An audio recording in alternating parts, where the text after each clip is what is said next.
السلام علیکم دوستانو پښتونخوا لیدونکو کتونکو زه د وخت موجود یم په کوهاټ مین بازار کې قدرمنو کتونکو که څه هم په خیبر پښتونخوا کې د دهشتګردي لهر چې کوم دی هغه شروع ده بدامني ده بېروزګاري ده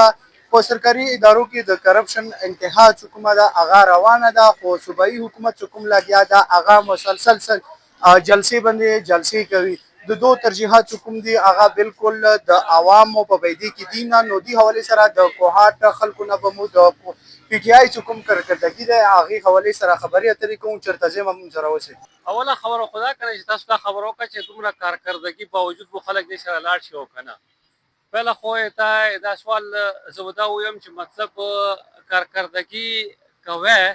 نو هغه ته ښودلی شي چې مطلب دا د کارکردګي ده او د کارکردګۍ باوجود 14 کال روان ده په پښتونخوا کې د پاکستان تحریک انصاف او خصوصا کوهاټ کې چې دا درېیم ټینور ده.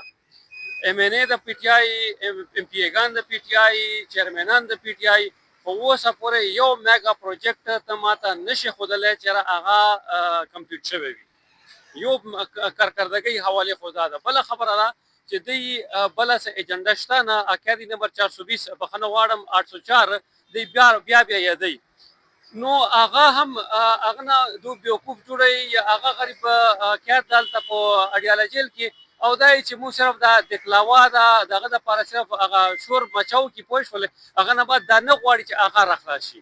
کارکردګي دو نشته د صوبې امن و امان کې دو هیڅ دلچسپي نشته. دو که ټوټل دلچسپي ده هغه صرف او صرف دا چې خپل کور کې تبدیلي راوستل خپل بانک اکاونټ کې تبدیلي راوستل خپل مال ګټل کرپشن کول. اوس دا به درته ووایم چې دنه مخکې څومره دغه ایم پي ایګان پاتې دلته یا ایم پي ای یا دغه پاتې دی هغه همدغه عمران خان زه چیلنج کوم چې را دې شي 2013 نه پهله دی هغه وله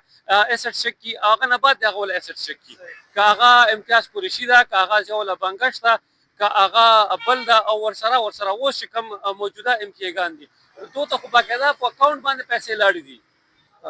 اوس هغه حالات جوړ شوي دي په کې پی کې کې ډېر ټینشن دی. تاسو وګورئ که خلک چې کم دي دومره په عذاب شوي دي که نه د هغه ټرافیک د لاسه د مهنګایي د لاسه او داسې موږ لګیا یو زموږ حکومت لګیا ده په دې درنو باندې د جلسو باندې قسم درته کومه چې دې شیونه مو ته ضرورت نشته مو ته انفراسټرکچر ضرورت دی مو ته کوم کارونه دي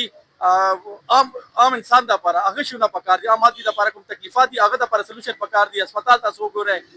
تاڼې وګورئ سرکاري افیسز تاسو وګورئ داسې کرپشن او داسې حالات بد حالات دي که نه تاسو اندازه مې شم کوئ. ټولو نه اول خبره دا ده چې دلته بدامني ده روزګار نشته بجلي نشته ګیس نشته بالکل کاروبار شته نه خلک غریبانان شوي دي. دې دپاره پکار ده چې د خلکو ته سهولت ورکړی شي بجلي وي ګیس وي او کاروبار چلان شي او امن راشي. ټولو نه ضروري امن دی چې دې علاقې کې امن راشي.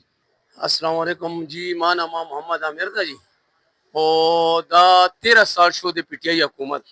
خوش کا نا اور 13 سال کی اس کارکردگی دے نشتا خوش کا نا نہ بچوں تا روزگار مل کڑے دا نہ سشا کڑی دی نہ گلے نے ہر مسائل دی تو اس منہ چوری تراشی کا نا ځوانانو کو را ټول نشو باندې عادت دی کار روزگار نشتا پڑھائی نہیں کی ڈگری نہیں والی مطلب اس نشتا اور بعد 13 سال کی پی ٹی آئی صرف اور صرف ځوانانو ته دوه شنو خیری دي که ذره کوي او ریاست خلاف وچت شي بس دوه نور هیڅ نشته خیالات د پی ټی آی وشي کنه نور زه هیڅ نه د دوه خبرو کې بس ټول خبرې راغله یو درنا ده یو دینه پهله درنا کړه کو څه شي کړی دي مو ته هیڅ نه د دوه ګره حالات څه شدید ټیم کې